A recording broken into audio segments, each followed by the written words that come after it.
And I guess a shameless plug, I also do host a podcast, Diaspora Central, in which I interview anyone that has a good story that may be beneficial for anyone in the community. Thank you.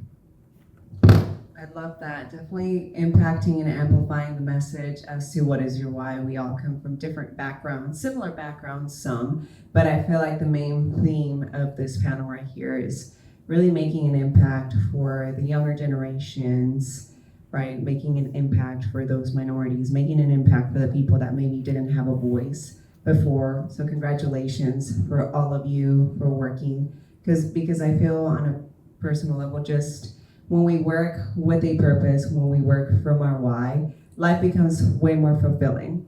So today's topic is going to be about global connectivity. It's a mindful for me. So just how we connect on a global level based on what you do, why you do it, and how impactful it is to connect, right? You at Impact Hub, you're connecting people globally, and I feel like that's how we're able to really spread the message of amplifying and impacting our community is by continuing to work. All right, so our first question is going to be based on what you do, what do you think the future will look like versus what does it need to look like? We can start with you. I have the mic. So can you repeat the question one more time? Based on what you do, what do you think the future will look like versus what does it need to look like? And you can think, just with everything that's been happening around technology, how that can amplify, support your message in getting it out. How do we connect on a global scale to be able to support women, not just here locally, but support them globally?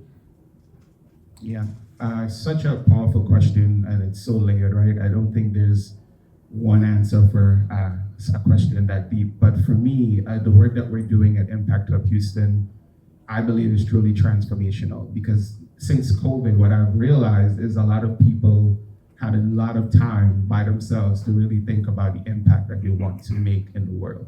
So during that time, at least for me, and at least for other people that I connect with, it was about, when I leave this earth, what do I leave behind? What do I want my legacy to be when I've left here? Like, what impact would I like to make in the world? What would people say about me after I've left?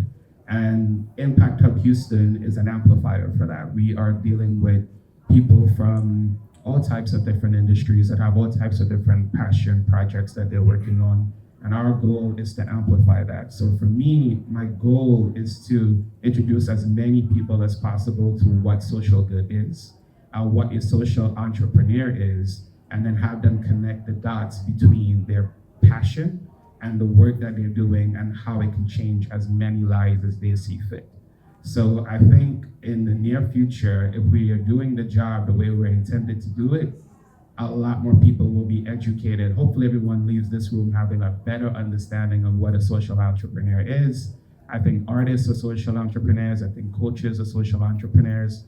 I feel like designers, if they have a sustainable nature in the way that they're making their products, they're social entrepreneurs. So the biggest thing for me is going into rooms like this and educating people on what a social entrepreneur is, what social good could look like in the many different formats that it could look like, and then the sustainable development goals. Those are truly a North Star for anybody looking to create huge impact in the company that you have, the organization that you have, or if you have a passion project and it's working towards making Houston or the city that you're from a bigger, better, more sustainable city, you, my friend, are a social impact entrepreneur.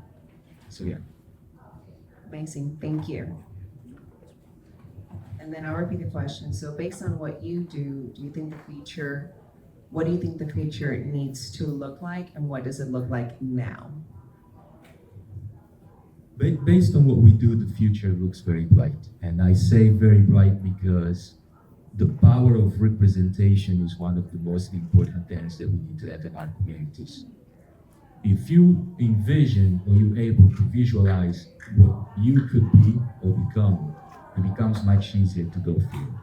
And that's why we at set up very focused on ensuring that we give and amplify and provide the opportunity to those who actually believe that they need something or want to do something more. So it's always about simply providing that opportunity, because if they given the opportunity and they given the power of an example, then they will be able to do it. So it's a bright future there. I love that. I love bright futures. And I agree, continuing to amplify, to connect. Okay, Girls Inc. We're part of a national organization, which there are 75 Girls Inc. In and around the U.S. and Canada. Collectively, I think we serve probably over 500,000 girls. We serve right here in the greater Houston area almost 2,400 girls.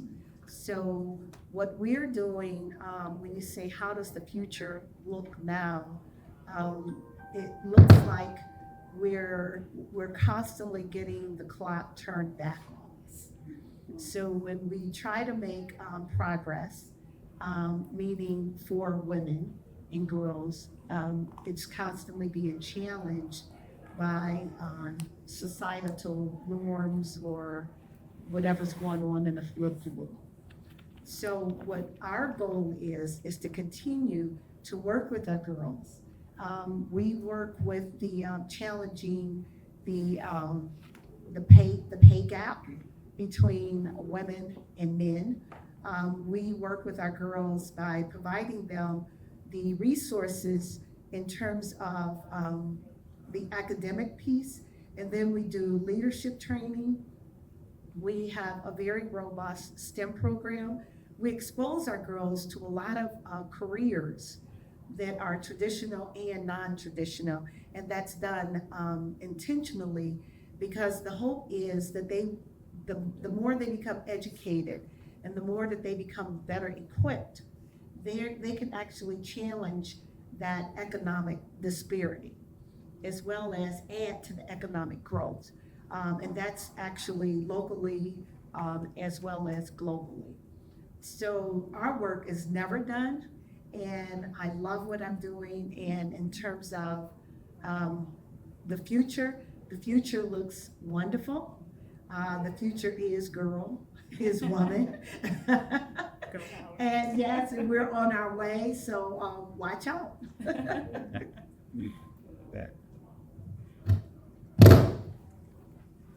Yes, I agree with all of the panelists. I think the future does look very bright with the Primway Consulting Foundation and working with girls. We're just getting started, and I could only pray to be like Girls Inc. And so I model some of the what you guys have going on, because I love what you guys do. And so thank you for what you do for girls and for women. And so for me, because I have such a passion for working with foster youth, the future does look bright.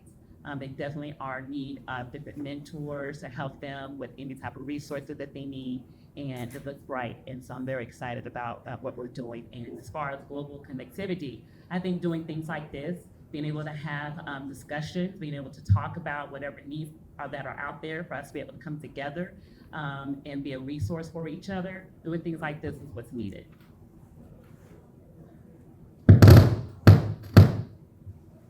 Definitely, I agree with what everyone says, that the future looks bright. But in there, our programs would make the world a better place. I have not mentioned our programs because I got distracted with the crackling welcome sound. But briefly, let me tell you, in there, we have 4 core programs. We have bare necessities that provides emergency needs for kids that are just pulled out from their homes. Emergency needs like dress, clothing, everything. Then we also have the bearing gifts. You know, we bring holiday cheer every Christmas to those CPS kids who might not be able to receive anything at all. So we also have the Bear Back to School, which we are now doing. We want the CPS kids to be successful in their school year by having all the things that they need, the school supplies that they need. And lastly, if you will see, there is a art gallery display in this exhibit. The Heart Gallery is a powerful photographic exhibit of kids that are waiting to be adopted. So this program is created to help kids find their forever home, forever family. So you see, these programs, the Heart Gallery is one that changes the lives of these kids. Yeah. If ever they found somebody, these kids have a dream. They dream, they wanted to be loved. They wanted that someday they can find their own family who will accept them for what they are. And these kids, once they get adopted and be successful in life, they will change the society. They are a big factor because they have been through experiences, traumatic experience, and once they were given the second chance, they will do better in the society. That is why we are really pushing through these kids before they reach the age 18, before they age out of the foster care system, that there will be somebody who will give them a second chance. So these programs will help make the place a better place, make this world a better place. 100%. I think becoming globally connected is about having representation, like you mentioned, working for our future, which is our kids, that then can then become social entrepreneurs. And then the future is women, and teaching our women to speak up, to use their voices for good. And I think when we're able to connect those gaps in social causes, and I think that's what Uplift is doing today, just really raising the awareness about what it is to be human, the social causes, the gaps that we may face, and then being able to connect with each other. So I congratulate each and every one of you for working for your purpose, for making an impact, and for trying to amplify what it is to be globally connected. So we have a few more minutes. I do want to ask, with everything with technology going on right now, obviously that's having an impact on how we connect globally. What are your opinions on the use of technology for your specific organizations, for your specific nonprofits, and how can that help amplify? Is it beneficial for your message? That's a very great question. I actually love that question. You guys hear me? Yeah, I think if we hold it, hold it a little higher. Yeah. That's a great question. I love technology. So I think as far as technology, being able to use it to make a little impact, it's the best thing. I can use virtual and be able to make that impact on basically kids around the world. I'll be able to have an impact by being able to just touch people and see them on the virtual Zoom calls or through Teams call. So I think that's going to be very helpful and impactful. It's going to be very impactful by being able to use virtual technology. Okay, in the Heart Gallery of Greater Houston, we do not only develop those photos that are taken by the professional volunteer photographers, but we have a website. And we upload the website, the profile of the kids in the website. And therefore, we are able to reach to a greater community, even outside of the country. You know that when kids were not yet, their profiles were not yet uploaded, the chance for kids in the CPS to be adopted is only 1%. With the use of the website, we have increased the chances for them to be adopted by 60%. When we started late 2022 and to date, we already have 104 kids that were featured in the Heart Gallery website that got adopted. And that means 104 kids' lives were changed because of the Heart Gallery. And that would mean also reaching out to other areas with the use of the website. That's okay. Well, technology has definitely been our friend. When we do programming, COVID taught us all how to switch over, how to be nimble. And what it also did, when prior to COVID, Girls Inc. in Greater Houston was serving about 500. I joined the organization at the end of 2019, and it's kind of strange. I kind of thrive in disaster, which is really strange. So when that happened, I seized the moment with my team and said, this gives us an opportunity because of the logistical nightmare of Houston. We can probably reach more girls. And so that's what we found out. So we're in areas, remote areas, where we're not able to be there physically. Because what we do is we do everything remote. We do everything on an outreach basis. We do not bring the girls to our place. We go to our girls. So we're able to go to our girls in person as well as virtually. And then that expands beyond just our local circle. So technology has been wonderful there. Social media, if you use it right, it's your friend. It is. It's your friend. Once again, it's getting the message out. Technology also helps us identify new supporters. So when we're looking for girls, we also need support to support your organization. So that helps in that aspect too. So technology is definitely your friend if it's used correctly. And more recently, this film festival. Oh my God. When we were reached out, when Kareem reached out to me, I reached out to my girls. I thought, there's no way they're gonna do this. They're so comfortable with this technology. Exactly. It was done. And it was done on their phones. This is one of my girls right here. This is the filmmaker. Wave your hand. That's the filmmaker right there. And so she did an awesome job. So technology is definitely your friend. And I don't know how we can forge ahead without embracing the technology. So are you showcasing one of the films today? Yes. Congratulations. So we're all gonna have to see it and mention the name of the film so we make sure that that we What's the know. name of your film?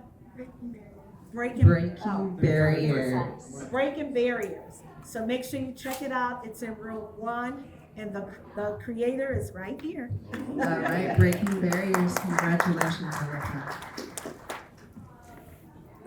We're trying, and I think that that's the beauty of technology, and it continues to rise. How do you think is my favorite color? Pink is your favorite color? We knew. We knew. Yep.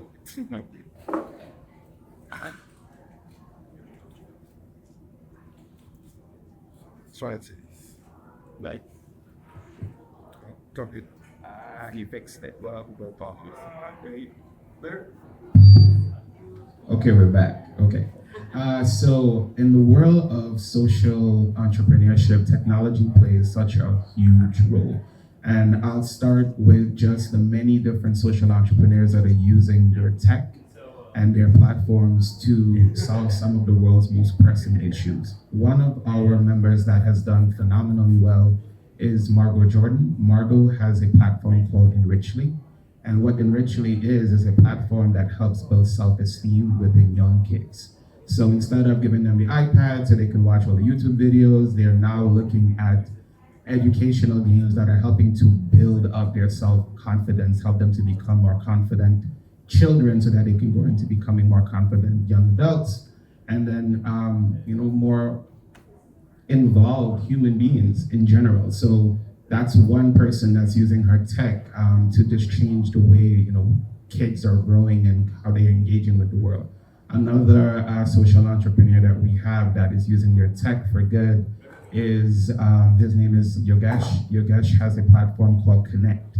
And what Connect is a social platform that's working towards building community where social entrepreneurs can actually connect with each other. You can use it as a database to promote your events, and he also provides free software of the Connect platform to nonprofits, which just a lot of people don't know about the platforms, but that's why we're helping him, is to get more eyes on it.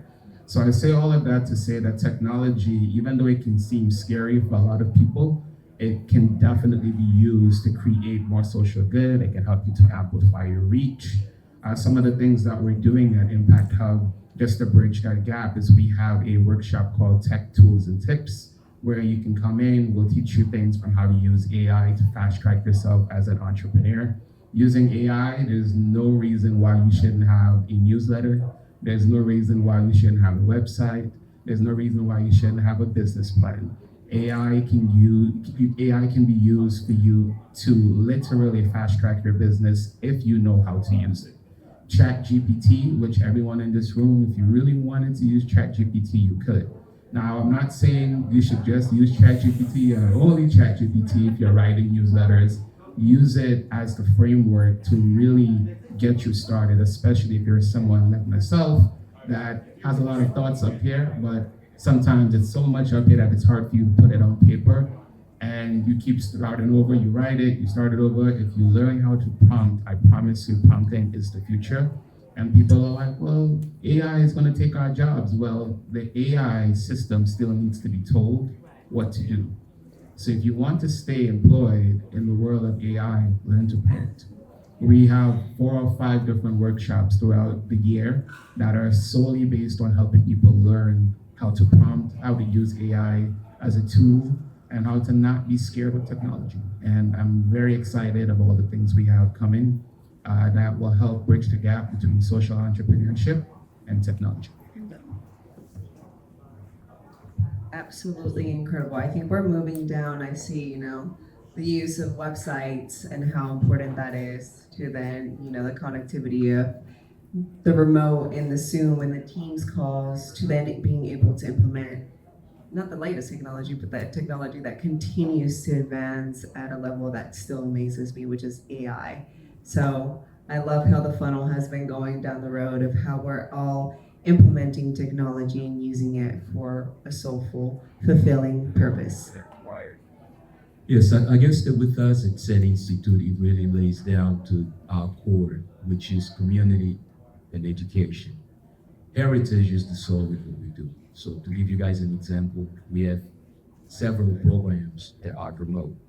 One, for instance, is Afro Sounds, that brings artists from different parts of the United States or the world into one space in which they can actually do live musicianship. Okay, we're able to share that through technology, right? We're able to put together forums in which we have, for instance, engaged the president of Liberia. She is actually the first Madam President in the African continent. Girl power. Leads back into the power of example, indeed. The power of example. Because if you empower your community, you definitely empower yourself. And that's one of our key factors, is honestly to empower the community, to give that opportunity. So through programs like Arts and Inform, in which for six months we have young children that come in and learn how to become an artist, not just from the artistic perspective, but also the business aspect of what it takes to become an artist. Things of that sort, through technology, at times we're able to get instructors or moderators that don't necessarily live here in the area, but they yet can participate and share their know-how with those children. And the other one is, of course, and I'm kind of gonna go back to a point in which when you become a member of the diaspora, you also no longer a member of back home. So you are a foreigner where you are, and you are a foreigner where you came from, right? So we sometimes find ourselves in that space, and we honestly kind of grow up with a double identity, in which at some points we are one thing and other points we are another.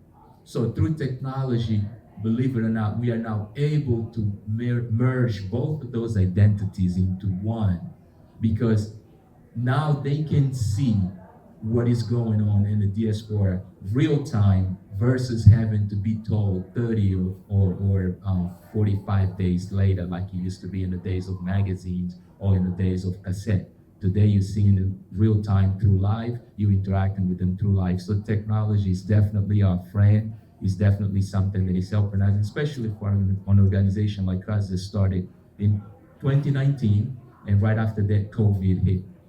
So we had to go hybrid, and we have to become the masters of hybrid programs in order to survive, because it was either dead or shut our doors down and close. And being the first actual library, brick and mortar African library in Houston, Texas, I believe that we needed to survive, because after all, we still were an example also for our community. Thank you. Incredible panel discussion. Thank you so much, panelists. I feel everyone is looking to impact and amplify their own message. The future is our kids, the future is women, then become sole entrepreneurs and have representation from all over the world in this country, and how we can use technology as an advantage, as to connect, as to support and spread our message. So thank you so much for being here today. We do have a few minutes left. Does anyone have any questions? I do invite you to connect with them personally. Let everyone know how you guys can be supported, what we can do as a community here to support you guys, because I feel like that's also how we connect globally, is how we individually as people can help support you guys that are already making an impact, because that's about community and a global responsibility as well. So if you guys can let everyone know how to connect, and then the floor is open if anyone else has any individual questions for our panelists. Okay, for us it's very easy. It's SAID Institute, SAID Institute.org. And you can find us in every single platform as SAID Institute. We basically, I can never remember the address when I need it, but it's on Westheimer. It's on Westheimer on the right side. If you're not in the parking lot past Beltway 8, you keep going away from the gallery. If you're going west on Westheimer, I believe it's 16126, if I'm not mistaken. That's the address on Westheimer. The best way to actually help us is the following. Not only share our content, honestly, come down and pay us a visit, because we are an actual brick and mortar. Come in and honestly pay us a visit. I believe that that is one of the most powerful experiences that anyone of any heritage can have. When you visit that space, you will encounter not just life in the diaspora, but you will encounter history. And we have a collection of books and things that you don't find anywhere else. Some private collections that were actually either given or lent to us to have available for you to share. So definitely pay us a visit. I believe that would be a great experience. It's a family-friendly environment. Thank you. To connect with Impact Hub, the best way to connect with us is via our social media platforms. We are Impact Hub Houston on YouTube, on LinkedIn, Instagram. Just connect with us, follow the work that we're doing. All of our events that we do, most of the programming that we do as well, are free and open to the public. Follow our newsletter via LinkedIn, and if you are looking to solve a problem in your community, we want to help you do that. We want to give you a space to do that that's cost effective. We want to give you a community of people to rally around you, and then connect you to resources so that work feels a lot easier, so that lift is a lot easier. And if you want to connect with me, my name is I am Coach Akil on Instagram. Connect with me, Akil Bernard on LinkedIn. Let me know if you have something that you want to do in the space. We are on the first floor on the Esperson side. So I give tours on Tuesdays and Thursdays, and I'll see you all very, very soon. Nice to meet you. Hi, to connect with Girls Inc. of Greater Houston, we do everything on an outreach basis, so therefore we're in the schools. Bring it closer. Take it closer to your mouth. This way, this way, this way, this way. Okay, we finally got it. Trial and error. Right. If you have any girls who are interested in participating with Girls Inc., we are in the schools. We're in Houston ISD, Aldine, and A-Leaf. We also are in various community centers, and the best way for them to find us is by following us on social media, as well as connecting with us on our website. When you look for Girls Inc., make sure you say Girls Inc. Houston, You say Girls Inc., you're going to New York. That's our headquarters. But everything that we do, make sure you put Houston with it.